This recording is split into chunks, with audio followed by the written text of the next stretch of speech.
The rental sedan approached Fort Carson's main gate through afternoon heat shimmer, its white paint dusty from the Colorado highway. Lieutenant Colonel Sarah Vale shifted the car into park behind two other vehicles in the inspection lane, observing the guard's efficient movements through her windshield. The soldiers wore crisp ACUs despite the temperature, their bearing professional as they checked identification and vehicle documents. Staff Sergeant Rodriguez stepped to her driver's window while Private Mills positioned himself near the passenger side, both following textbook security protocols. Rodriguez's weathered face showed the practiced alertness of a career soldier as he leaned down with a courteous smile. "Good afternoon, ma'am. I'll need to see some identification and the purpose of your visit today." Vale handed him her Colorado driver's license, the civilian document showing her address in Denver, and nothing more. Rodriguez examined it carefully, his eyes noting the unfamiliar name against his mental database of expected visitors. "Thank you, Ms. Vale. What brings you to Fort Carson this afternoon?" "I have business with Colonel Patterson." Her voice carried quiet authority despite the mundane words. Rodriguez glanced at Mills, who checked his clipboard of scheduled appointments and shook his head slightly. The guard's training kicked in smoothly as he processed the information. "I don't see any civilian appointments listed for Colonel Patterson today, ma'am. He's currently conducting field exercises with 3rd Battalion and won't return until tomorrow morning. Are you perhaps here for a contractor meeting or family visit?" Vale studied Rodriguez's assumption, recognizing the logical conclusion drawn from her civilian attire and lack of military identification. Her navy blazer and press slacks suggested business rather than military purpose, while her unmarked rental car reinforced the contractor hypothesis. "The meeting can wait until he's available." Rodriguez nodded, his demeanor helpful as he gestured toward the visitor parking area beyond the gate. "No problem at all. I'll direct you to temporary badge processing, where they can set you up with visitor credentials. You'll need an escort while on base, but that's standard procedure." Mills stepped forward with a visitor information packet, his movements precise. "Ma'am, visitor parking is immediately to your right after you pass through the gate. The processing station is in the white building marked Administration. They'll take care of everything you need." Vale accepted the packet while Rodriguez prepared her temporary documentation. The guard's efficiency impressed her, their courteous treatment of an unknown civilian reflecting well on their training and base standards. She watched Rodriguez fill out the visitor log with careful handwriting. "How long will you need access today, ma'am?" "Possibly overnight, depending on when Colonel Patterson returns." Rodriguez made additional notations, his pen moving across the standard forms. "The processing station can arrange guest quarters if needed. Base policy requires all unescorted visitors to be off-post by 2100 hours unless they have overnight accommodations through official channels." The administrative machinery functioned exactly as designed, each step following established protocols for managing civilian access to military installations. Vale appreciated the thorough approach, even as she recognized its limitations. "Thank you for your assistance, Sergeant Rodriguez." She read his name taped deliberately, committing both guards' identities to memory. "My pleasure, ma'am. Hope you have a productive visit." Rodriguez waved her through the gate while Mills returned to his position, both soldiers already focusing on the next vehicle in line. Vale drove slowly past the checkpoint, observing the base layout through fresh eyes as someone officially designated as an outsider requiring supervision and escort. The administration building loomed ahead, its windows reflecting afternoon sunlight across a parking lot filled with military and civilian vehicles. She chose a space near the main entrance, gathering her briefcase and the visitor packet before stepping into the Colorado heat. Inside the air-conditioned lobby, a receptionist looked up from her computer terminal with practiced professionalism. The young soldier's name, tape, read Johnson, and her smile conveyed genuine helpfulness. "Good afternoon. Are you here for visitor processing?" Vale placed her driver's license on the counter along with the gate documentation. "I need base access to meet with Colonel Patterson when he returns from field exercises." Johnson entered the information into her system, the keyboard clicking steadily as she navigated through multiple screens. Her expression remained neutral as she processed Vale's request through standard civilian channels. I'll need to verify your business purpose and contact information for our records. Are you representing a contractor or consulting firm? Independent business matter with Colonel Patterson specifically. Johnson nodded, making additional entries before printing a temporary identification badge. The plastic card displayed Vale's civilian name above bold letters reading "Civilian Escort Required" in red ink. This badge provides access to public areas only. Private Chun will escort you to any restricted sections you need to visit. Guest quarters are available through the billeting office if Colonel Patterson's return is delayed. A young private appeared from a side office, his uniform immaculate and bearing attentive. Chin's Asian features reflected concentration as Johnson briefed him on escort duties. Private Chun, please escort Ms. Vale to Colonel Patterson's office so she can schedule her meeting. If overnight accommodations are needed, assist with billeting arrangements. Chun snapped to attention with textbook precision. Yes, Sergeant Johnson. Ma'am, if you'll follow me, I'll take you directly to headquarters. Vale clipped the visitor badge to her blazer lapel, the civilian designation clearly visible to anyone they encountered. Chin held the door open as they stepped back into the afternoon heat, beginning what would become an extended period of observation disguised as routine visitor processing. The base spread before them in organized efficiency, buildings arranged in military precision, while soldiers moved with purposeful direction across well-maintained grounds. Vale walked beside her young escort, officially classified as someone requiring supervision and guidance through an environment she was about to command. Chen's pace maintained military precision as they walked the concrete pathways between Fort Carson's administrative buildings. Vale observed training formations moving across distant fields, while her escort provided running commentary on base operations with the enthusiasm of a soldier proud of his assignment. That's 3rd Battalion conducting small unit tactics training, ma'am. They've been in the field for 3 days running advanced maneuvers. Colonel Patterson always leads from the front during major exercises. Vale noted the organized chaos of military training, vehicles positioned strategically while soldiers moved through coordinated patterns that spoke to months of preparation. The efficiency impressed her even as she cataloged areas requiring her future attention. The base runs 24/7 operations during training cycles. Chun continued, gesturing toward a motor pool where mechanics worked beneath raised vehicle hoods. Maintenance never stops, and neither does the training schedule. They passed the commissary, where families emerged with shopping carts, children running alongside parents in the casual atmosphere of military community life. Vale watched the interactions, observing morale indicators in the relaxed conversations and genuine smiles. Ma'am, we'll need to take the long route to headquarters. The direct path crosses the live fire range, and safety protocols require all visitors to use alternate routes during training exercises. The detour led them past the medical facility where an ambulance sat ready, its crew reading newspapers and folding chairs beside the vehicle. Vale appreciated the readiness posture even during routine periods, recognizing the balance between preparedness and normal operations. Is that normal positioning for emergency medical? She asked, testing Chin's knowledge of base procedures. Yes, ma'am. During field exercises, medical support stages forward to reduce response times. Standard operating procedure whenever units are conducting live fire training. Chin's answers revealed solid understanding of integrated operations, suggesting quality leadership development throughout the NCO ranks. Vale filed the information alongside her growing assessment of base competency levels. Sergeant Major Williams emerged from the physical training complex as they approached, his massive frame moving with surprising grace for someone approaching retirement age. His weathered face showed curiosity as he intercepted their path with practiced authority. Private Chun, who's your visitor? Chun snapped to attention immediately.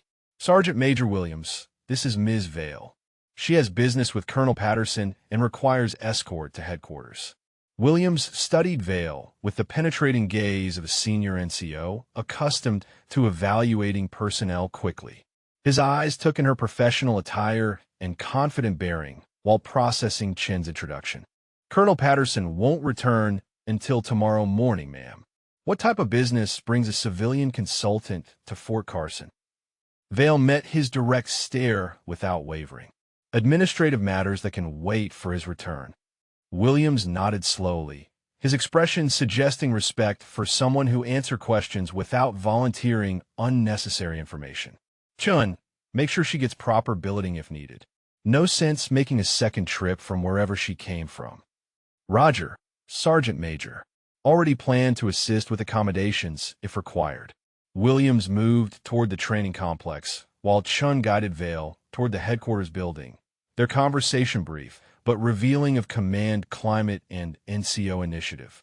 "Sergeant Major Williams runs the best NCO development program in the region," Chin explained as they climbed concrete steps. "He's been here 8 years and knows every system inside and out." The headquarters lobby buzzed with controlled activity as soldiers moved between offices carrying folders and equipment. Vale observed the efficient flow, while Chun approached the information desk, where a corporal looked up from computer monitors displaying training schedules. "Corporal Martinez, Ms. Vale needs to schedule a meeting with Colonel Patterson when he returns from field exercises." Martinez checked her screens, scrolling through electronic calendars filled with color-coded appointments and training events. "Colonel Patterson returns tomorrow at 0800 hours. His first available meeting slot is 1400 hours unless it's urgent." Vale considered the timing while Martinez prepared scheduling forms. 1400 hours works perfectly. "I'll need contact information for confirmation. Are you staying on base tonight or driving back tomorrow?" "Depends on billeting availability." Martinez made phone calls while Chun waited patiently, his posture relaxed but attentive. Vale used the time to study personnel movement patterns and office efficiency, noting streamlined procedures that reflected competent administration. "Guest quarters have availability," Martinez announced, hanging up her phone. "Billeting office is building 712, about a 5-minute walk from here. They'll need your identification and credit card for the room charge." Chun checked his watch before addressing Martinez. "Corporal, what time does the dining facility close for civilian visitors?" 2100 hours, but the snack bar stays open until 2300 if she needs something later." Vale appreciated Chin's attention to practical details, recognizing quality soldier development in his initiative and consideration for visitor needs. "Ma'am, would you like to see the billeting office now? Or do you have other stops to make first?" "Billeting first, then perhaps a brief orientation to base layout." Chun brightened at the suggestion. "I can show you the main facilities and explain how everything connects." Most visitors appreciate understanding the geography before their meetings. They signed out with Martinez before heading back into the afternoon heat. Vale walked beside her enthusiastic escort, officially documented as a civilian requiring supervision while she prepared to assume command of everything surrounding them. The base stretched in all directions, its organized complexity representing thousands of soldiers training for missions across the globe. Vale observed it all through the unique perspective of someone simultaneously outside and above the system, gathering intelligence that would prove invaluable when she revealed her true identity and purpose. The guest quarters building stood among mature cottonwood trees that provided natural cooling in the Colorado heat. Vale followed Chun through the entrance where Specialist Rodriguez operated the front desk with practiced efficiency, her uniform crisp despite the afternoon warmth. "Good evening, ma'am. Private Chin mentioned you need overnight accommodations for a meeting tomorrow with Colonel Patterson." Vale presented her identification while Rodriguez processed the paperwork through standard civilian billing procedures. The room assignment came with base maps and facility information, everything organized for visiting contractors and family members. Room 214 has all standard amenities, plus wireless internet access. Dining facility serves meals until 2100 hours, and there's a small exchange open until 2200 if you need supplies. Chun waited while Vale received her key card and orientation materials. Ma'am, would you like me to show you the room location and then provide that base tour? Or would you prefer to settle in first? Let's handle the room. Then I'd appreciate seeing the main facilities. The second floor corridor was clean and well-maintained, with numbered doors leading to comfortable quarters designed for temporary visitors. Vale's room contained a single bed, desk, and sitting area with windows overlooking the central parade ground where evening formations were beginning to assemble. The view gives you a good perspective on daily operations, Chun observed, joining her at the window. Evening formations happen at 1800 hours sharp. Then most units release for chow and personal time. Below them, companies formed in precise lines while NCOs called out commands that echoed across the open space. Vale watched the coordinated movements, assessing unit discipline and leadership presence during routine ceremonies. Would you like to observe from the dining facility? The civilian section has large windows facing the parade ground, and you can grab dinner while watching the formations. Chin's suggestion appealed to Vale's desire for continued observation. Excellent idea. Lead the way. The dining facility hummed with controlled energy as soldiers moved through serving lines with efficient speed. Chun guided Vale to the civilian section where contractors and family members occupied tables near floor-to-ceiling windows. The segregated seating arrangement reflected standard protocol while providing excellent viewing of military activities. Captain Morrison approached their table with a friendly smile, his relaxed demeanor suggesting off-duty casualness despite his uniform. Private Chun, is this your visitor from this afternoon? Yes, sir, Captain Morrison. Ms. Vale is here for meetings with Colonel Patterson tomorrow. Morrison extended his hand with genuine warmth. Welcome to Fort Carson, Ms. Vale. I hope Chin's been taking good care of you. Are you here for contract work or family business? Vale accepted his handshake while noting Morrison's natural leadership presence. Administrative matters with Colonel Patterson. Private Chun has been extremely helpful. Outstanding. Chin's one of our best soldiers. Always goes above and beyond for visitors. Morrison gestured toward the windows where formations continued. You picked an interesting time to visit. We're in the middle of major training cycles preparing for deployment rotations. Vale observed Morrison's pride in his unit while gathering information about operational tempo. The base seems very active. How often do these training cycles run? Pretty much continuously. We maintain readiness through constant training and exercises. Colonel Patterson insists on the highest standards, which keeps everyone sharp. Morrison paused as Major Thompson joined them from the serving line. Captain Morrison, introducing our guest to Fort Carson operations. Morrison stood to greet Thompson, their interaction showing mutual respect between field grade and company grade officers. Ms. Vale is here for business with Colonel Patterson. Major Thompson runs our logistics operations. Thompson balanced his dinner tray while extending his hand. Pleasure to meet you, Ms. Vale. Logistics keeps everything running around here. Are you familiar with military operations, or would you like some background on what you're seeing? I'm interested in how everything coordinates together. Thompson's eyes lit up with professional enthusiasm. It's fascinating when you understand the complexity. We're supporting 3 battalion-level exercises simultaneously while maintaining normal base operations. Food service, medical support, transportation, communications, all running 24/7. Vale listened to Thompson's explanation while observing the dining facility's efficient operation. Soldiers moved through lines quickly.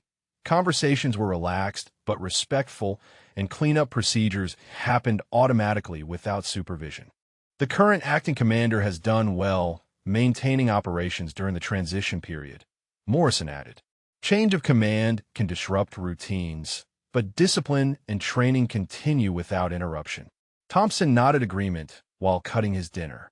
Leadership transitions are always challenging. New commanders bring different styles and priorities. The key is maintaining unit cohesion during the adjustment period. Vale absorbed their discussion of command transitions, recognizing the opportunity to understand their expectations and concerns about incoming leadership. What qualities do soldiers value most in new commanders? Morrison considered the question thoughtfully. Competence first, definitely. Soldiers need to trust their leaders know what they're doing. After that, fairness and genuine concern for their welfare. Communication is huge too, Thompson added. Clear expectations and honest feedback make all the difference. Nobody likes surprises or hidden agendas. Their conversation was interrupted by the sound of boots approaching their table. Master Sergeant Davis stopped beside them with his dinner tray, his weathered face showing curiosity about the civilian visitor. "Evening, officers. Mind if I join you? Cafeteria is pretty crowded tonight." Morrison gestured to an empty chair. "Of course, Master Sergeant Davis. This is Ms. Vale. She's visiting for meetings with Colonel Patterson." Davis sat down heavily, his movements showing the accumulated wear of 25 years in uniform. "Ma'am, welcome to Fort Carson. Are you here for contract work or government business?" "Administrative matters that require Colonel Patterson's attention." Davis studied her with the penetrating gaze of a senior NCO, accustomed to evaluating people quickly. "Well, you picked a good time to visit. Base is running like clockwork despite all the training activity. Speaking of which, would you be interested in a proper tour tomorrow morning? I could show you facilities most visitors never see." Vale appreciated his offer while recognizing another opportunity for detailed observation. "That sounds very informative, Master Sergeant Davis." "Outstanding. I'll meet you at the guest quarters at 0000 hours. Give you the complete picture of how Fort Carson operates." The evening formations outside concluded with the lowering of the flag, ceremony conducted with precise military bearing, while recorded music played across the parade ground. Vale watched through the windows as hundreds of soldiers participated in the daily ritual that connected them to military tradition and shared purpose. "Beautiful ceremony," she observed. "Never gets old," Morrison replied. "Same ritual happens on bases around the world every single day. Connects us all to something bigger than ourselves." Darkness was falling across the Colorado landscape as soldiers dispersed from formations toward barracks and family housing. Vale finished her dinner while listening to her dining companions discuss training schedules, family concerns, and professional development opportunities that revealed a base operating at high efficiency levels. Her civilian visitor badge remained prominently displayed throughout the evening, marking her as someone requiring guidance and explanation rather than someone preparing to lead every aspect of the operation surrounding her. Colonel Patterson's boots echoed through the headquarters hallway as he returned from 3 days of field exercises, his uniform bearing the honest dust of leading soldiers through demanding maneuvers. The morning briefing waited on his desk alongside coffee that his aide had prepared according to his precise preferences. "Morning, Colonel." Sergeant First Class Williams called from the outer office. "How did the exercises go?" Patterson dropped his field gear beside his desk while scanning the accumulated paperwork. "Outstanding results. 3rd Battalion exceeded all training objectives, and the new NCOs performed exceptionally well under pressure." Williams appeared in the doorway with the daily schedule, her efficiency reflecting years of managing Patterson's complex calendar. "Sir, you have the morning briefing in 15 minutes, followed by a staff meeting at 1000 hours. There's also a civilian contractor who's been waiting since yesterday afternoon for a meeting." Patterson paused in his review of training reports. "Civilian contractor? I don't recall scheduling any contractor meetings this week." "No, sir. She arrived yesterday while you were in the field. Said she had administrative business with you specifically. We put her in guest quarters overnight since her visit seemed important." Patterson frowned as he accessed his computer calendar, scrolling through scheduled appointments and finding no contractor meetings listed for the entire week. His systematic approach to scheduling made such oversights virtually impossible. "What's her name, and what company does she represent?" Williams consulted her notes while Patterson waited. "Ms. Vale, sir." She didn't specify a company, just said she had administrative matters requiring your attention.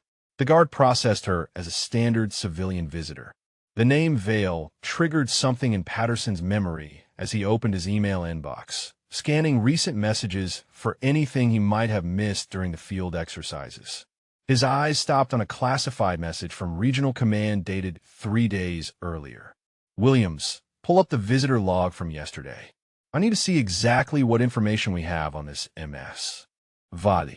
Williams typed rapidly on her computer while Patterson opened the classified message with growing concern.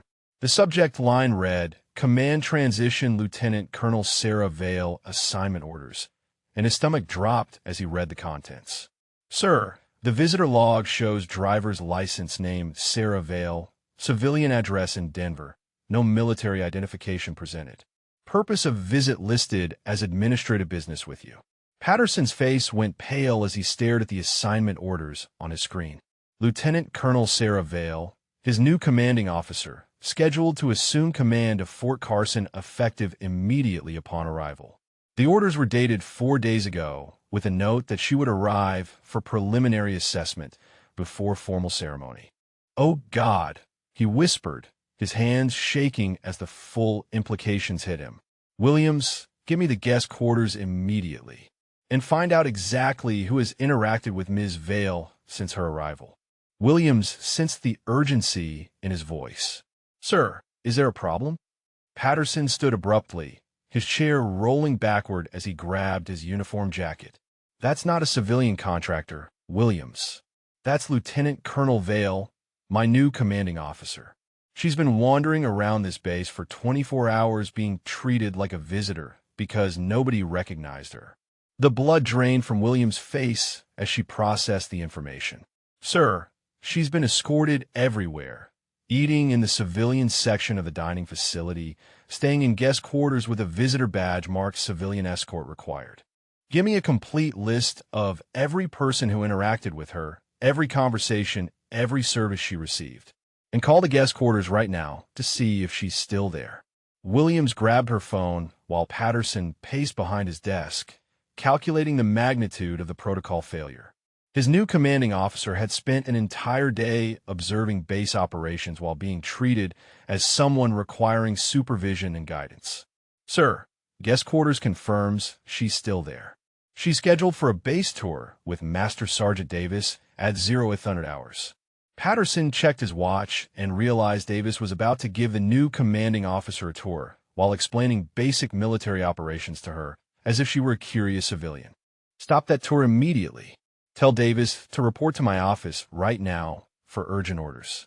And get word to anyone who's scheduled to interact with Ms. Vale that there's been a change in her status. Williams worked frantically at her computer while Patterson called the guest quarters directly. This is Colonel Patterson. I need to speak with Ms. Vale immediately. It's urgent regarding her meeting schedule.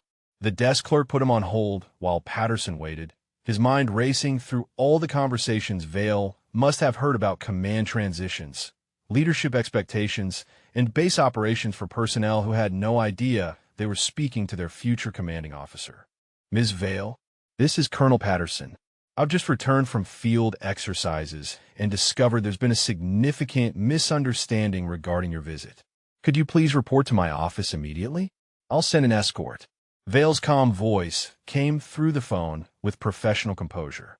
Of course, Colonel Patterson. I'll be ready when your escort arrives. Patterson hung up and turned to Williams, who was still making calls to various departments. Send Shun from yesterday to escort her immediately. And Williams, when she gets here, we're going to have the most embarrassing conversation of my military career. He slumped into his chair as the full scope of the situation became clear. His new commanding officer had spent 24 hours conducting an unofficial assessment of base operations, while every person she encountered assumed she needed basic explanations about military life. Williams finished her calls and looked up with obvious distress. Sir, she interacted with gate guards, administrative personnel, several officers in the dining facility, and was scheduled for tours with multiple senior NCOs. Everyone treated her as a civilian visitor requiring assistance. Patterson buried his face in his hands, realizing that Lieutenant Colonel Vale had gained more insight into Fort Carson's actual operations in one day than most commanders acquired in months of formal briefings and reports. She knows more about this base right now than I do, he muttered. While I was in the field playing war games, my new boss was here watching how we actually treat people and run operations. The phone rang with notification that Chun was en route to escort the new commanding officer to headquarters, ending Patterson's brief period of ignorance about the most significant protocol failure of his career. Patterson waited at the guest quarters entrance, his uniform hastily straightened and his face reflecting the mortification of a career officer facing the worst protocol failure imaginable. When Vale emerged, carrying her briefcase and wearing the same professional civilian attire, he snapped to attention with textbook precision. "Lieutenant Colonel Vale, I am Colonel Patterson. Ma'am, I must offer my most sincere apologies for the completely unacceptable treatment you've received since arriving at Fort Carson." Vale regarded him with calm professionalism, her expression neutral as she returned his salute. "Colonel Patterson, I appreciate your concern. Shall we proceed to your office?" Patterson gestured toward his vehicle, his hands trembling slightly as he opened the passenger door. "Ma'am, I cannot adequately express how embarrassed I am that you spent 24 hours being processed as a civilian visitor. This represents a catastrophic failure in our protocols. The personnel I encountered were professional and courteous throughout," Vale replied, settling into the passenger seat. "Your soldiers performed their duties according to established procedures." Patterson started the engine while continuing his stream of apologies. "Ma'am, those procedures failed completely. You should have been recognized immediately and accorded proper honors. Instead, you were given a visitor badge and required to have an escort." Vale observed the base through the windshield as Patterson drove toward headquarters. "I found the experience quite educational, Colonel. I learned considerable information about actual operations rather than briefing materials." The statement hit Patterson with fresh waves of embarrassment as he realized the implications. "Ma'am, you conducted an entire unofficial assessment, while everyone assumed you needed basic explanations about military life. Private Chun provided excellent insights into training procedures and unit morale. Captain Morrison and Major Thompson offered valuable perspectives on leadership expectations. Master Sergeant Davis demonstrated genuine pride in base operations." Patterson parked outside headquarters, his stomach churning as he processed how thoroughly his new commanding officer had observed Fort Carson without anyone recognizing her authority. "Ma'am, I've called an emergency meeting with all department heads who interacted with you. They need to understand the situation immediately." Vale gathered her briefcase while Patterson held doors with excessive courtesy, his every movement reflecting desperate attempts to restore proper military bearing after 24 hours of inadvertent protocol violations. "Colonel Patterson, what specific concerns do you have about base operations that require emergency meetings?" The question stopped Patterson cold as they entered the headquarters building.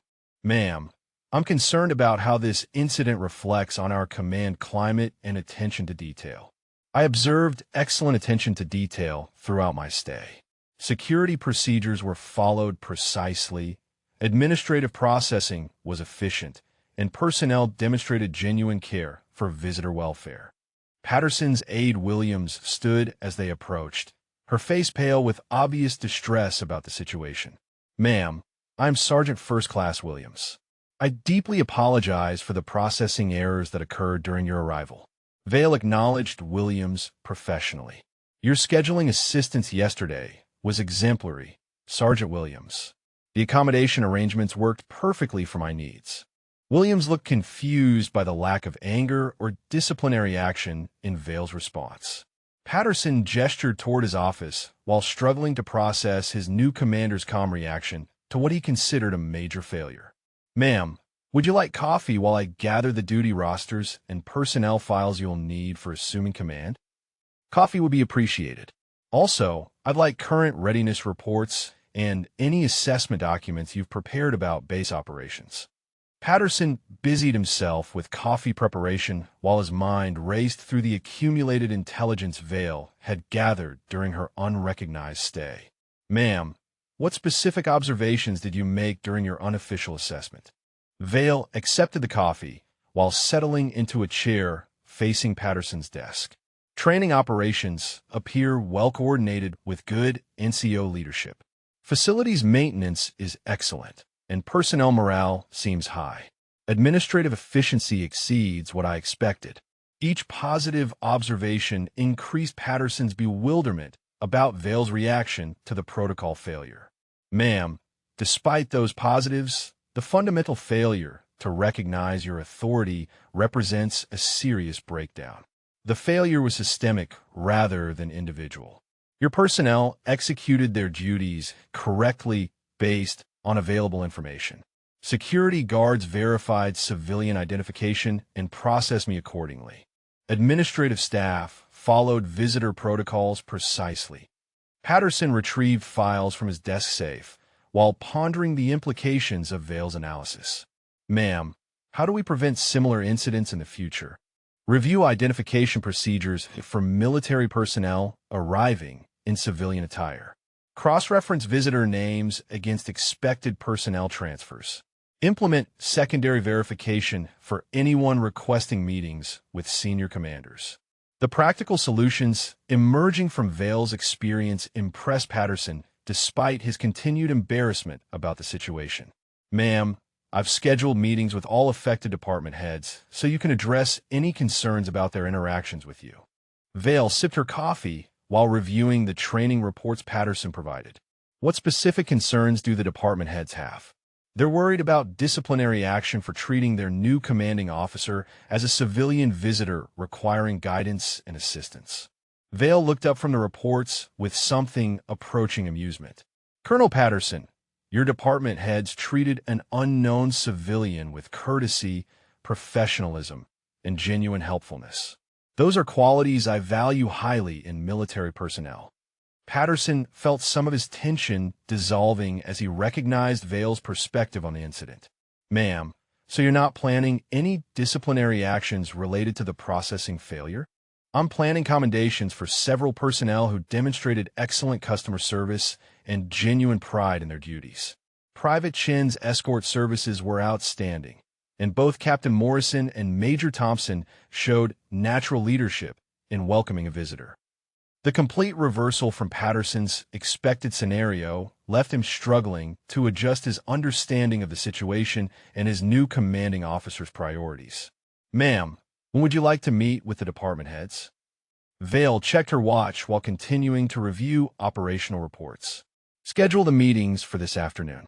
I'd like to thank them personally for their assistance during my stay and address any concerns they might have about the transition. Patterson made notes while his embarrassment gradually transformed into respect for Vale's leadership approach and her ability to extract value from what he had considered a catastrophic failure. The conference room filled with department heads who arrived expecting routine briefings about a new commanding officer, their relaxed conversations dying as Patterson entered with Vale beside him. Major Thompson recognized her immediately, his coffee cup freezing halfway to his lips as the implications hit him. Gentlemen, ladies, I need your immediate attention for an urgent matter. Patterson's voice carried unusual tension as the assembled officers focused on the civilian-dressed woman standing beside him. I want to introduce Lieutenant Colonel Sarah Vale, who assumed command of Fort Carson effective immediately. Captain Morrison's chair scraped backward as he shot to his feet, his face draining color while he processed the information. Master Sergeant Davis rose more slowly, his weathered features showing dawning recognition of the visitor he had offered to give a basic tour that morning. Mom, I am Major Thompson. His voice cracked slightly as he struggled with military bearing.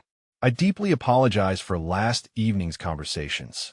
I had no idea you were our new commanding officer. Vale acknowledged his salute with professional composure. Major Thompson, your insights about logistic coordination were extremely valuable. You provided excellent explanations of operational complexity. Thompson's embarrassment deepened as he recalled explaining basic military operations to someone who outranked him and was about to command the entire base. Captain Morrison stepped forward with obvious distress. Ma'am, Captain Morrison reporting. I am mortified about my behavior in the dining facility. Offering to help a lost civilian when you were conducting an assessment of base operations. Captain Morrison, your natural leadership in welcoming visitors reflects excellent command climate. That quality will serve you well in your continued duties here. Morrison struggled to process the commendation when he expected disciplinary action for his failure to recognize superior authority. Master Sergeant Davis approached with the measured pace of a senior NCO accustomed to difficult situations. Ma'am, Master Sergeant Davis, I offer to give you a tour explaining how Fort Carson operates. I realize now how inappropriate that must have seemed. Vale met his direct gaze with evident respect. Master Sergeant Davis, your pride in base operations was obvious throughout our conversation. That dedication to excellence is exactly what I want to see from senior NCOs. The assembled staff exchanged glances of confusion as their new commanding officer praised interactions they considered embarrassing failures of protocol and recognition. Ma'am, Thompson ventured carefully. We discussed command transitions and leadership expectations while you were gathering intelligence about your own incoming assignment. Your perspectives on effective leadership were remarkably insightful, Major Thompson. You emphasize competence, fairness, communication, and genuine concern for soldier welfare. Those priorities align perfectly with my command philosophy. Patterson observed his staff's bewilderment as Vale transformed their mortification in a positive reinforcement of their professional qualities. Sir, Morrison addressed Patterson while including Vale in his attention. We provided basic explanations of military procedures to someone who obviously knows far more about operations than we do. Vale responded before Patterson could speak. Captain Morrison, your explanations revealed how well you understand integrated operations and your genuine pride in unit performance. Those insights were more valuable than any formal briefing. Chief Warrant Officer Hayes entered late, having missed the initial introductions. Sorry, I'm delayed. Kenel Patterson. Traffic from the motor pool was. His voice trailed off as he noticed the civilian-dressed woman receiving military courtesies from senior staff. Chief Hayes, this is Lieutenant Colonel Vale, our new commanding officer. Patterson watched Hayes process the information while reviewing his own interactions with the visitor he had assumed was a contractor. Hayes's expression shifted through confusion, recognition, and embarrassment in rapid succession. Ma'am, I reviewed security procedures with you yesterday regarding visitor identification protocols. I had no idea you were evaluating the very systems I was explaining. Chief Hayes, your thorough explanation of security measures impressed me greatly. The attention to detail and systematic approach reflect excellent professional standards. The positive feedback continued to confuse personnel who expected criticism for their failure to recognize Vale's authority and position. Ma'am, Davis asked carefully, how should we handle the fact that we treated you as someone requiring escort and guidance rather than according you proper military honors? Vale considered the question while studying the assembled faces, showing genuine concern about their perceived failures. Master Sergeant Davis, you treated an unknown visitor with courtesy, professionalism, and genuine helpfulness. Those qualities demonstrate exactly the kind of leadership I want to see throughout this base. Sergeant First Class Williams entered with additional files, stopping short when she saw the formal gathering in progress. Ma'am, I have the personnel rosters you requested, plus the accommodation billing that needs to be transferred from civilian to official accounts. Vale accepted the files while addressing the practical implications of her extended visitor status. Sergeant Williams, your administrative support yesterday was exemplary. The efficiency and attention to detail made everything seamless. Williams struggled with the cognitive dissonance of receiving praise for processing her commanding officer through civilian visitor channels. Ma'am, Patterson interjected, how do you want to handle the formal assumption of command ceremony given these unusual circumstances?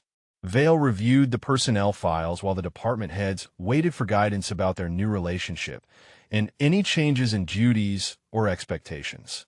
Schedule the ceremony for next week with full military honors. I want time to complete my assessment of base operations before formal transition. Morrison raised his hand tentatively. Ma'am, are you planning any immediate changes based on your observations during the unofficial assessment period? I'm planning several commendations for outstanding customer service and professional behavior. Private Chun will receive recognition for excellent escort duties, gate guards Rodriguez and Mills for courteous visitor processing, and several others for demonstrating genuine pride in Fort Carson operations. The room fell silent as personnel processed the unexpected focus on positive recognition rather than disciplinary action for protocol failures. Ma'am, Thompson asked quietly, what did you think of our discussions about leadership expectations and command climate? Vale looked up from the files with evident satisfaction. Major Thompson, those conversations provided better insight into actual base culture than months of formal reports could have delivered. You demonstrated exactly the kind of professional development I want to encourage. The department heads began to relax as they recognized their new commanding officer's leadership style and her ability to extract value from unconventional circumstances while maintaining high standards for military professionalism. Vale walked through the security office with Chief Warrant Officer Hayes, studying computer monitors displaying gate activity logs and visitor processing statistics. The systematic review revealed patterns that transformed her personal experience into institutional learning opportunities. Chief Hayes, show me the identification verification procedures currently in use for all base access. Hayes pulled up the standard operating procedures on his computer, while Vale observed the step-by-step protocols displayed in flowchart format. Ma'am, guards verify photo identification, check names against watch lists, and process visitors according to stated business purpose. Vale studied the procedures while noting critical gaps that enabled her extended misidentification. What happens when military personnel arrive in civilian attire without presenting military identification? Current protocol assumes civilian status unless DoD identification is presented. Guards process them through visitor channels with escort requirements and temporary badges. The logical flaw became apparent as Vale traced through her own processing experience. Chief Hayes, that assumption creates security vulnerabilities. Military personnel could access bases indefinitely without proper recognition of their authority or clearance levels. Hayes reviewed his procedures with growing concern as he recognized the systematic weakness Vale identified. Ma'am, you're absolutely right. We're relying on people to self-identify their military status rather than actively verifying it. Vale moved to the surveillance monitors showing real-time gate operations. How many similar incidents have occurred recently where VIPs were initially processed as routine visitors? Hayes accessed historical logs while scrolling through weeks of visitor data. Ma'am, I'm finding multiple instances. Last month, a brigadier general from Regional Command was processed as a civilian consultant until his aide arrived with proper credentials. The pattern emerged as Hayes continued searching through records. 3 weeks ago, a colonel from Pentagon Liaisons spent 4 hours with visitor status before someone recognized his name from a meeting roster. Vale documented each incident while Hayes pulled additional files. Chief Hayes, this represents systemic failure rather than isolated cases. We're processing high-ranking military personnel as civilians because our procedures don't account for off-duty appearance. Ma'am, I never realized how frequently this happens. Most cases get corrected quickly, but yours lasted overnight because Colonel Patterson was in the field. Vale observed current gate operations through closed-circuit monitors, watching guards interact with vehicles and personnel according to established protocols. Staff Sergeant Rodriguez and Private Mills followed procedures perfectly yesterday. The failure exists in our procedures, not their execution. Hayes nodded as he reviewed the specific incident reports from Vale's processing. Ma'am, their documentation was thorough and professional. They did exactly what training taught them to do. Vale moved to the computer terminal and began drafting new security directives. We need secondary verification requirements for anyone requesting meetings with senior commanders. Cross-reference all visitor names against expected personnel transfers and temporary duty assignments. Hayes observed her recommendations while considering implementation challenges. Ma'am, that would require database integration between visitor processing and personnel systems. Make it happen, Chief Hayes. Security vulnerabilities don't wait for convenient solutions. Vale continued typing while explaining her comprehensive approach to preventing similar incidents. Institute mandatory DoD identification verification for all base access. Civilian identification alone should trigger additional screening rather than automatic visitor processing. Hayes reviewed the emerging procedures with professional interest. Ma'am, this would fundamentally change our approach from reactive identification to proactive verification. Exactly. Military installations require active security rather than passive assumptions about personnel status. The security review expanded as Vale identified additional weaknesses revealed through her experience. Chief Hayes, review visitor escort procedures. Private Chun provided excellent service, but escort requirements could be waived for identified military personnel conducting official business. Hayes made notes while Vale continued developing comprehensive security improvements. Ma'am, should we implement these changes immediately or phase them in gradually? Immediate implementation for identification verification requirements. Phase in database integration over 30 days with training for all security personnel.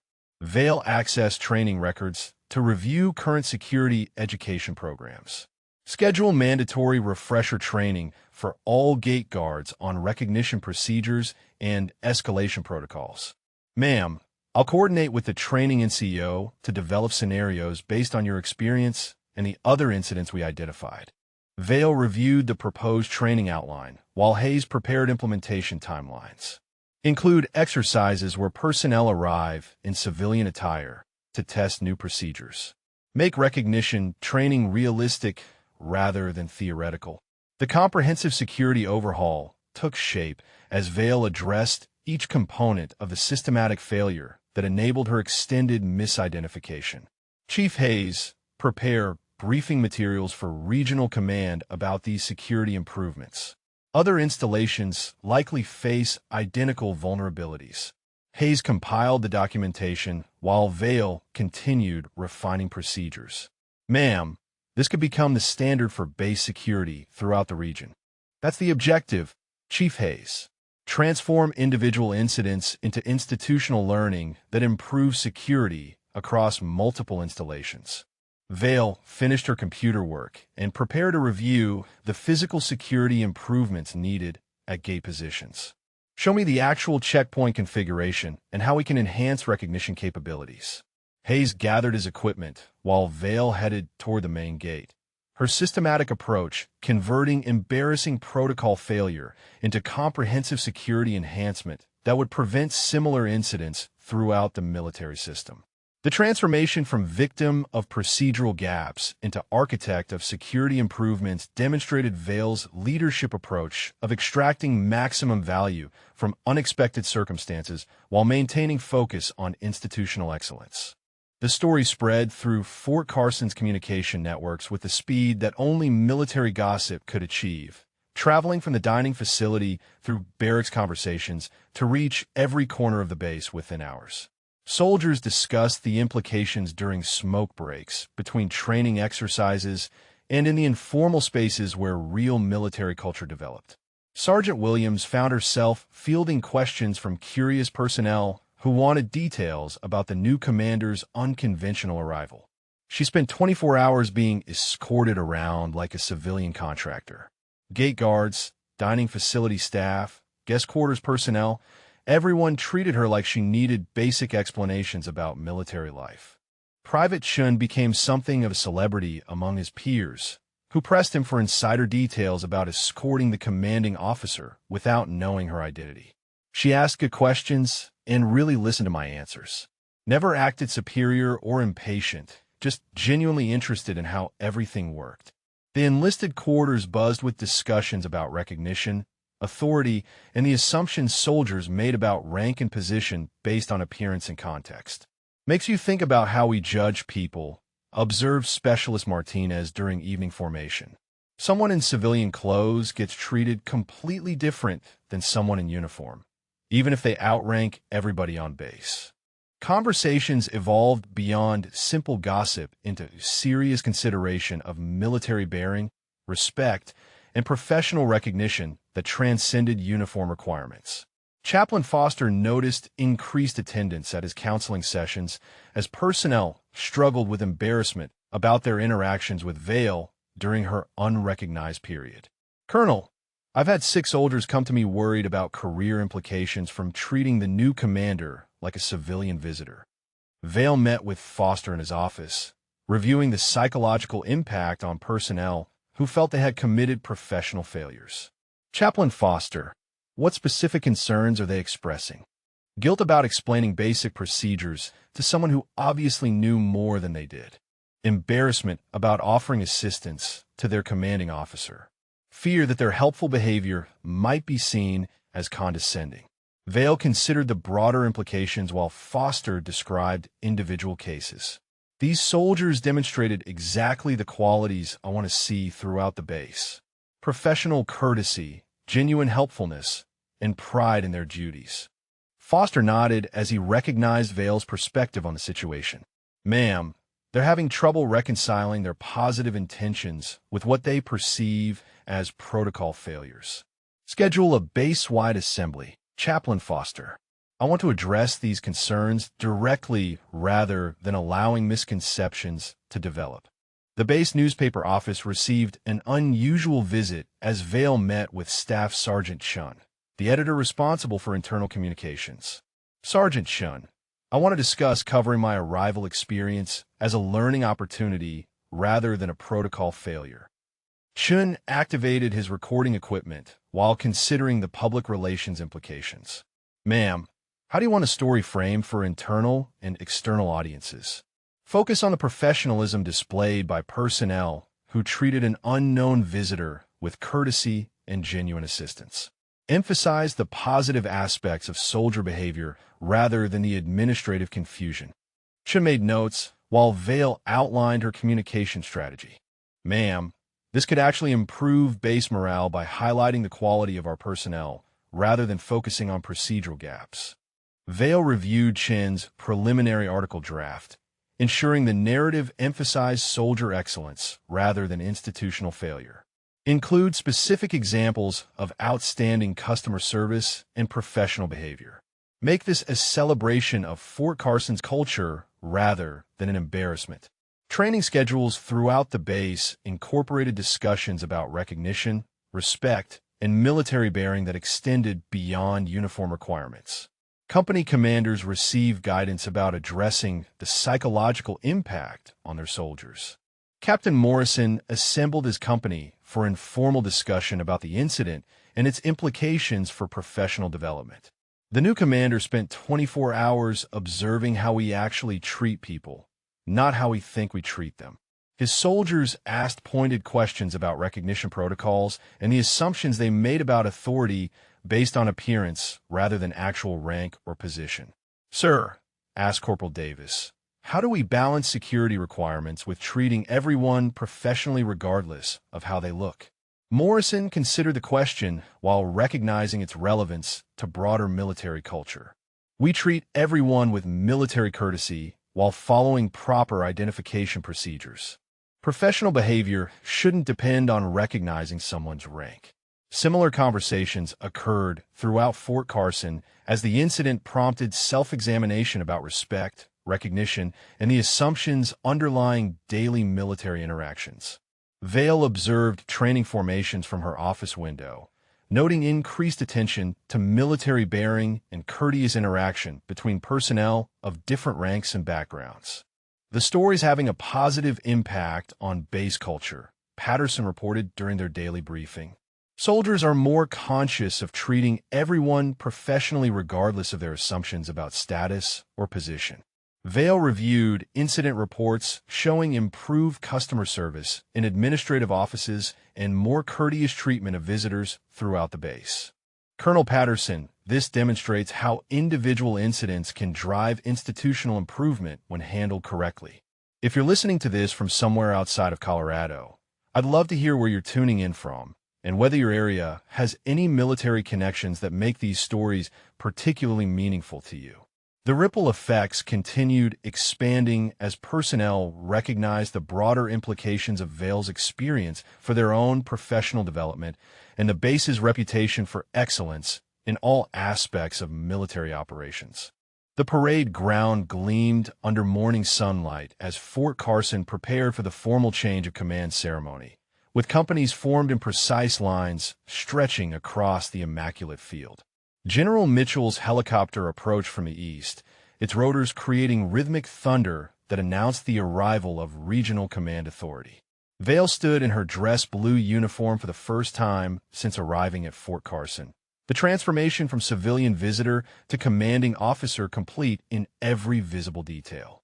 Her ribbons and decorations told the story of distinguished service that none of the base personnel had suspected during her unrecognized assessment period. "Ma'am, all units are formed and ready for your review," Master Sergeant Davis reported, his voice carrying pride in the precision formation his soldiers had achieved. Vale walked the line of troops with General Mitchell, observing the soldiers who had interacted with her during her civilian disguise. Private Chun stood at attention with his company, his face reflecting barely contained satisfaction at participating in his former escort charge's assumption of command. Staff Sergeant Rodriguez and Private Mills maintained perfect military bearing at their honor guard positions, their role in the ceremony emphasizing the positive outcome of their professional visitor processing rather than any protocol failure. "Ladies and gentlemen, soldiers of Fort Carson," General Mitchell's voice carried across the formation through the public address system. "Today we witness the assumption of command by Lieutenant Colonel Sarah Vale, whose distinguished career and innovative leadership approach make her the ideal commander for this outstanding installation." Vale stepped forward to receive the unit colors from Patterson, the symbolic transfer of authority conducted with full military tradition, while hundreds of soldiers witnessed the formal recognition of someone they had unknowingly served during her assessment period. "I am honored to assume command of Fort Carson and the exceptional soldiers who make this base a model of military excellence." Vale's voice projected clearly across the formation. "My introduction to this installation provided unique insights into the character and professionalism of our personnel." Murmurs rippled through the formation as soldiers recognized the reference to her unconventional arrival experience. "During my initial assessment, I observed soldiers who demonstrated genuine pride in their duties, natural leadership, and sincere commitment to helping others. Private Chun provided outstanding escort services with enthusiasm and knowledge that reflected excellent training and personal dedication." Chen's company exchanged glances as their colleague received public recognition from the commanding officer during the formal ceremony. Staff Sergeant Rodriguez and Private Mills at our main gate exemplified the courteous professionalism that makes Fort Carson welcoming to all visitors while maintaining rigorous security standards. The gate guards stood straighter as Vale's commendation reached across the parade ground, transforming their initial embarrassment into pride in their professional performance. Captain Morrison and Major Thompson demonstrated natural leadership and genuine concern for visitor welfare that reflects the positive command climate we will continue to develop together. Vale's speech emphasized the positive aspects of her unrecognized period rather than focusing on protocol failures or administrative confusion. Master Sergeant Davis, Chief Warrant Officer Hayes, and the entire administrative staff showed me an installation operating at the highest levels of efficiency and soldier care. Personnel throughout the formation recognized their contributions to Vale's assessment, understanding that their helpful behavior during her civilian status had created positive impressions rather than professional embarrassment. "The security improvements we have implemented based on my observations will enhance protection for all military installations, while maintaining the welcoming professionalism that characterizes Fort Carson." General Mitchell stepped forward to address the formation about the broader implications of Vale's unique assumption of command. Lieutenant Colonel Vale's experience demonstrates the value of observing operations from different perspectives and the importance of treating all people with military courtesy regardless of their apparent status. The ceremony continued with traditional elements, while emphasizing the learning opportunities that emerged from unconventional circumstances. Vale received the unit guidon with formal protocol, the colorful flag representing her authority over every aspect of Fort Carson operations that she had observed during her unrecognized assessment. Soldiers of Fort Carson, you have shown me an installation worthy of the highest commendation. Your professionalism, dedication, and genuine care for others create the foundation for continued excellence in all our missions. The formation responded with precise military bearing as Vale concluded her assumption of command address. Together, we will build upon these strengths to make Fort Carson the premier training installation in our region, known for operational excellence and the exceptional character of our soldiers. General Mitchell administered the oath of command, while the entire base formation witnessed Vale's formal acceptance of responsibility for their welfare, training, and mission accomplishment.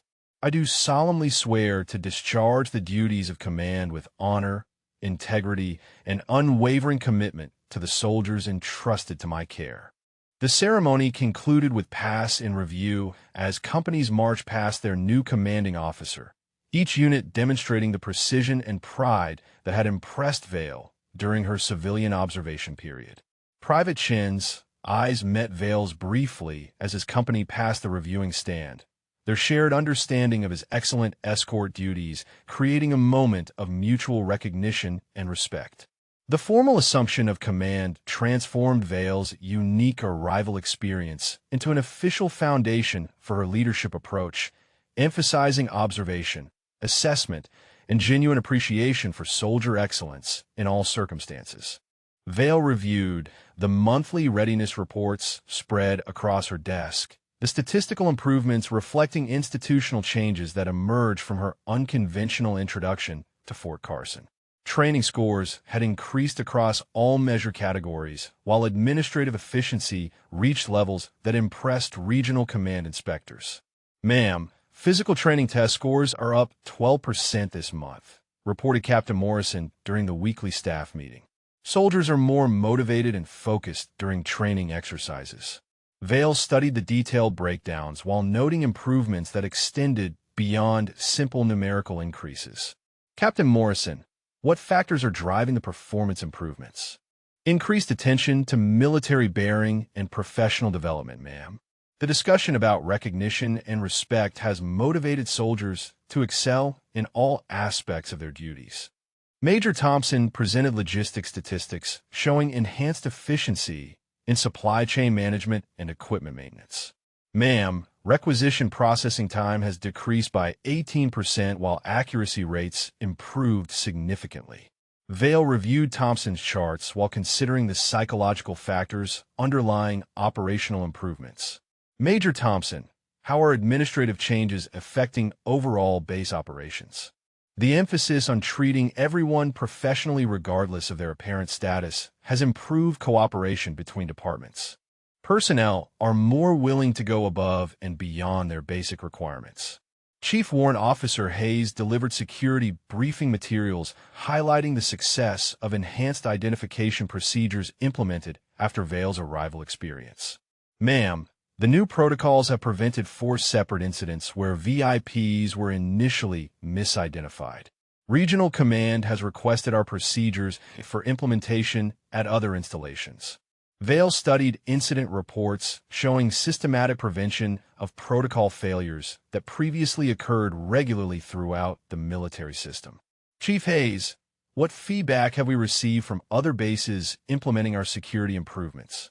Universally positiva, ma'am.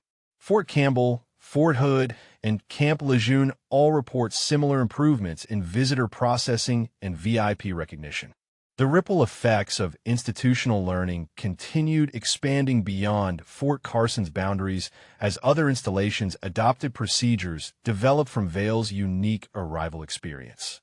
Chaplain Foster presented morale assessment data reflecting psychological improvements throughout the base population. Ma'am, counseling requests are down 26%, while voluntary participation in professional development programs has increased substantially. Vail reviewed Foster's statistical analysis, while noting correlation between improved recognition practices and enhanced soldier welfare. Chaplain Foster, how are personnel responding to the emphasis on professional courtesy regardless of rank recognition? Soldiers report feeling more valued and respected in daily interactions. The focus on character and behavior rather than simple protocol compliance has improved unit cohesion. Personnel retention statistics showed dramatic improvement as soldiers chose to remain at Fort Carson rather than requesting transfers to other installations. Ma'am, Patterson reported, retention rates are up 31% this quarter. Exit interviews cite positive command climate and genuine care for soldier welfare as primary factors. Vail studied retention data while recognizing the long-term benefits of institutional culture changes that emerged from individual incident analysis. Colonel Patterson, how are these improvements affecting our regional reputation and mission assignments? Regional Command selected Fort Carson for 3 high-profile training missions based on our operational excellence ratings. We're becoming the preferred assignment for both personnel and major exercises. Visiting officials from Pentagon leadership development programs requested meetings to study Fort Carson's approach to command climate and institutional learning. Ma'am, reported Sergeant First Class Williams, General Morrison from Human Resources Command wants to interview you about leadership transition strategies for the next Commander's Course curriculum. Vail reviewed meeting requests while considering how her experience could benefit broader military education and development. Schedule the interview, Sergeant Williams. Include department heads who contributed to the positive outcomes we've achieved. Training inspection results from regional evaluators reflected sustained excellence across all measured categories, with particular emphasis on professional development and soldier care initiatives. Ma'am, inspection teams rated Fort Carson as the premier training installation in the region, Patterson announced during morning briefing. Evaluators specifically cited our approach to recognizing and developing soldier potential regardless of initial assumptions. Vail studied inspection reports while noting systematic validation of institutional changes that began with her unrecognized arrival. Colonel Patterson, what specific recommendations did evaluators make for other installations? They want our recognition training protocols implemented service-wide. The emphasis on treating all personnel with military courtesy regardless of apparent status has become a model for institutional culture development. Budget allocation improvements reflected enhanced efficiency and reduced waste as personnel took greater pride in resource management and operational excellence.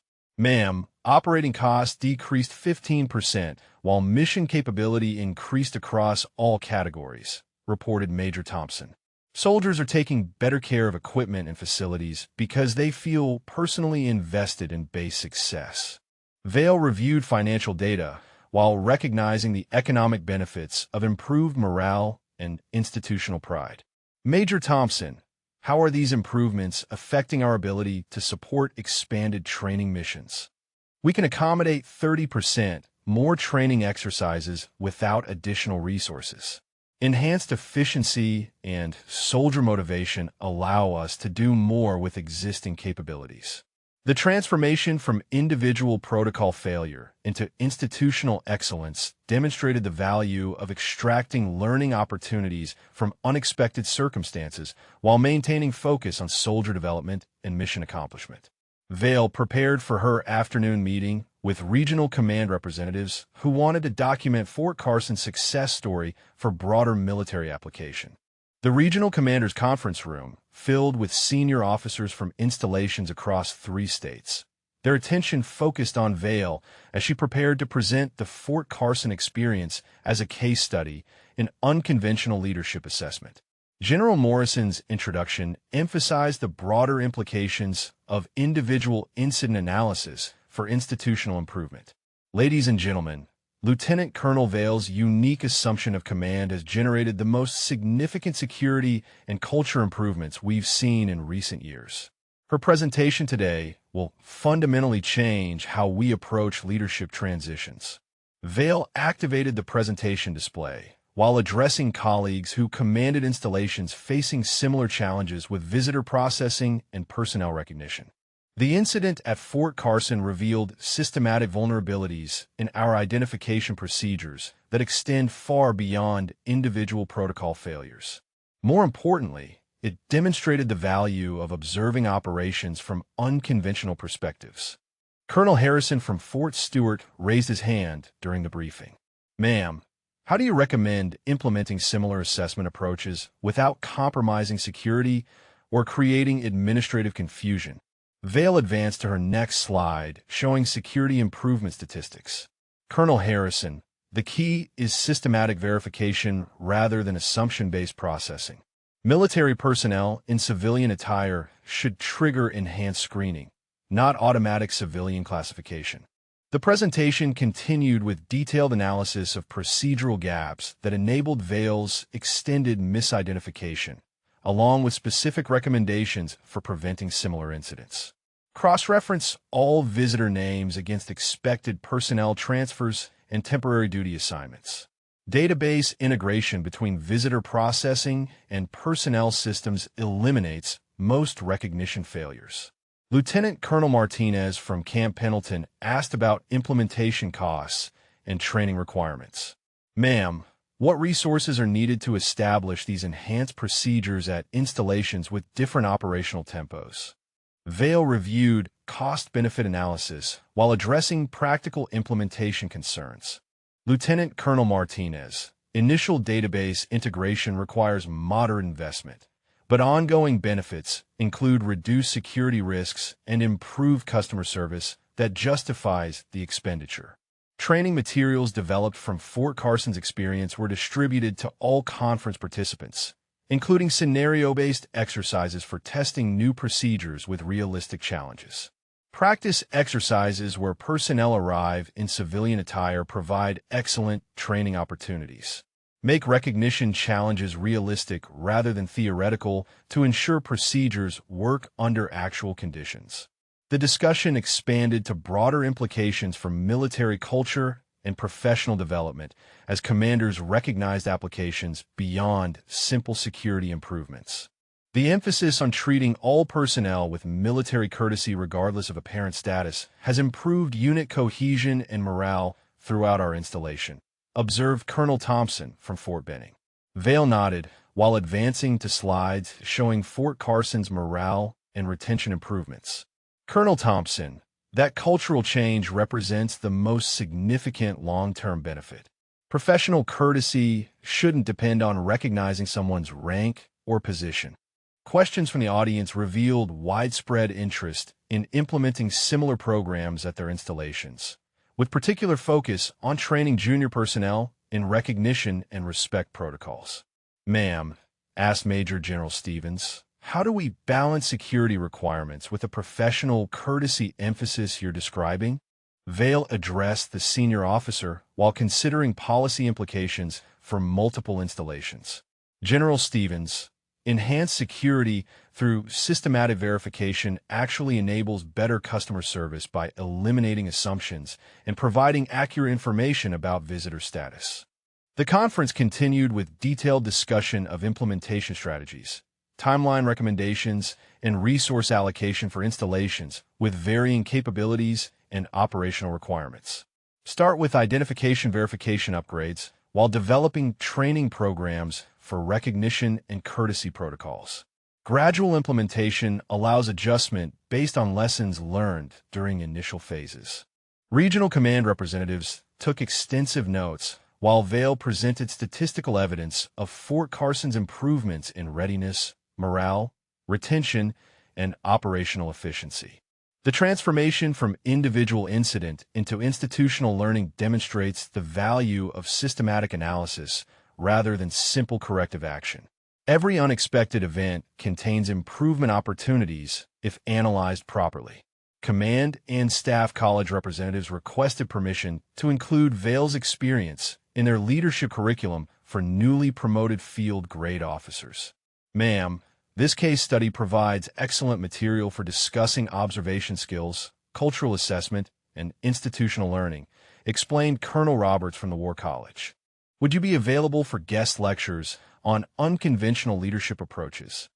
Vale agreed to participate in military education programs while continuing to refine procedures and training materials based on ongoing experience at Fort Carson. The key lesson extends beyond security procedures to fundamental questions about how we recognize authority, demonstrate respect, and create positive institutional culture regardless of external circumstances. Pentagon representatives attending the conference expressed interest in developing service-wide guidance based on Fort Carson's security improvements and cultural changes. Ma'am, announced General Parker, Human Resources Command wants to incorporate your recognition training protocols into basic leadership courses throughout the Army education system. The conference concluded with implementation commitments from multiple installations and agreement to share results through quarterly assessment reports that would refine procedures based on collective experience. Vale gathered her materials while recognizing the broader impact of her unique arrival experience on military culture and institutional development across the entire regional command structure. The transformation from individual embarrassment into systematic improvement demonstrated the value of extracting maximum learning from unexpected circumstances while maintaining focus on excellence and professional development. 6 months after Vale's unconventional arrival, Fort Carson achieved the highest readiness rating in regional command history. Its transformation from individual protocol failure into institutional excellence, serving as a model for military installations worldwide. The morning formation stretched across the parade ground with precision that reflected sustained cultural improvements rather than temporary adjustments. Ma'am, inspection teams from NATO allies have requested visits to study our recognition and courtesy protocols, Patterson reported during their final monthly briefing together. Fort Carson's approach to professional development has gained international attention. Vale reviewed achievement statistics while preparing for her promotion ceremony and reassignment to Pentagon leadership development, recognizing how individual incident analysis had generated systematic improvements throughout the military system. Colonel Patterson, what specific aspects of our program are other nations most interested in implementing? The emphasis on treating all personnel with military courtesy regardless of rank recognition, ma'am. European commands report similar challenges with identification procedures and want to adopt our verification protocols. Security improvements developed from Vale's arrival experience had been implemented at over 40 installations across 3 services, with standardized procedures preventing dozens of VIP misidentification incidents that previously occurred regularly. Chief Hayes reports 0 recognition failures since implementation of enhanced protocols, Vale noted while reviewing quarterly security assessments. Other installations report similar success rates with our identification procedures. Personnel who had interacted with Vale during her unrecognized period received career advancement opportunities that reflected their demonstrated professionalism and dedication to excellence in all circumstances. Private Chun earned promotion to specialist ahead of schedule while receiving assignment to the prestigious Old Guard ceremonial unit based on his exceptional escort performance and attention to detail. Staff Sergeant Rodriguez advanced to Sergeant First Class with assignment to Regional Command Security Training, where he developed recognition protocols for implementation across multiple installations. Captain Morrison received early promotion to Major along with command of a training battalion. His natural leadership and genuine concern for soldier welfare identified through his interactions with the unrecognized commander.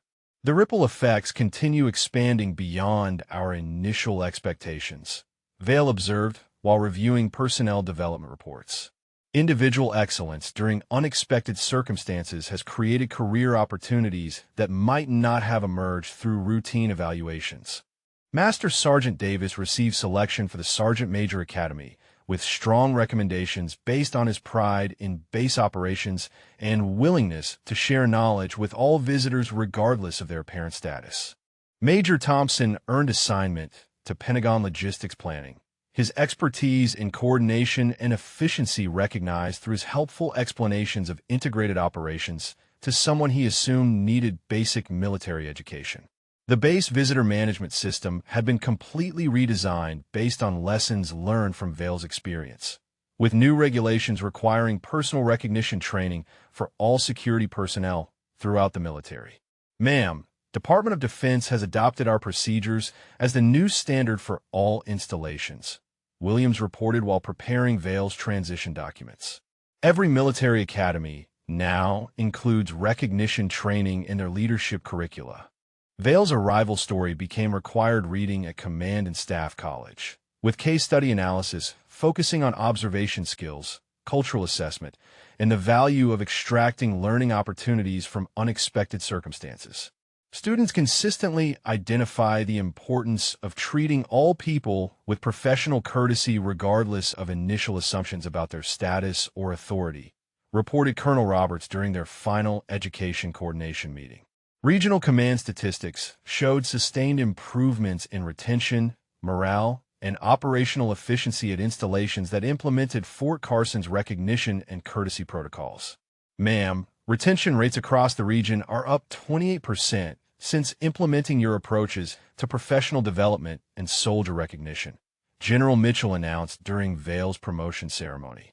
The promotion to full colonel came with assignment to Pentagon leadership development, where Vale would develop training programs for senior officers based on her unconventional assessment experience and systematic approach to institutional improvement. Your unique perspective on observation and assessment will enhance leadership education for the next generation of military commanders, General Mitchell explained while presenting her new rank insignia. As Vale prepared to leave Fort Carson, she walked through the main gate where Rodriguez and Mills maintained their professional vigilance while implementing enhanced identification procedures that had become the military standard. Ma'am, it's been an honor serving under your command, Rodriguez said as Vale approached for her final departure. Your arrival changed how we think about recognition and respect throughout the entire military. Vale returned his salute while recognizing the transformation from individual embarrassment into institutional pride that characterized Fort Carson's development under her leadership. Staff Sergeant Rodriguez, your professionalism during my arrival set the tone for everything that followed. You and Private Mills demonstrated exactly the qualities that make military service a noble profession. The final scene unfolded at a distant installation where a newly assigned commander arrived in civilian attire, only to be immediately recognized through enhanced identification procedures that cross-referenced his name against expected personnel transfers. Colonel Williams, welcome to Fort Campbell. We've been expecting you and have quarters prepared for your arrival, the gate guard announced with professional courtesy while processing proper military identification rather than assuming civilian status. The smooth recognition and processing demonstrated the lasting impact of Vale's experience, as systematic improvements prevented similar incidents while maintaining the welcoming professionalism that had impressed her during her own unconventional arrival. Her legacy extended far beyond Fort Carson's boundaries, influencing military culture worldwide through enhanced recognition training, improved security procedures, and emphasis on professional courtesy that transcended rank structure and uniform requirements. What did you think of how Colonel Vale turned what could have been an embarrassing situation into a transformative moment for military culture? I'd love to hear your thoughts on leadership and whether you've ever experienced a time when being underestimated actually worked in your favor. The story concluded with lasting institutional changes that ensured military personnel would be properly recognized and accorded appropriate courtesy regardless of their appearance, while maintaining the helpful and professional treatment that had characterized Fort Carson's response to an unknown visitor seeking assistance.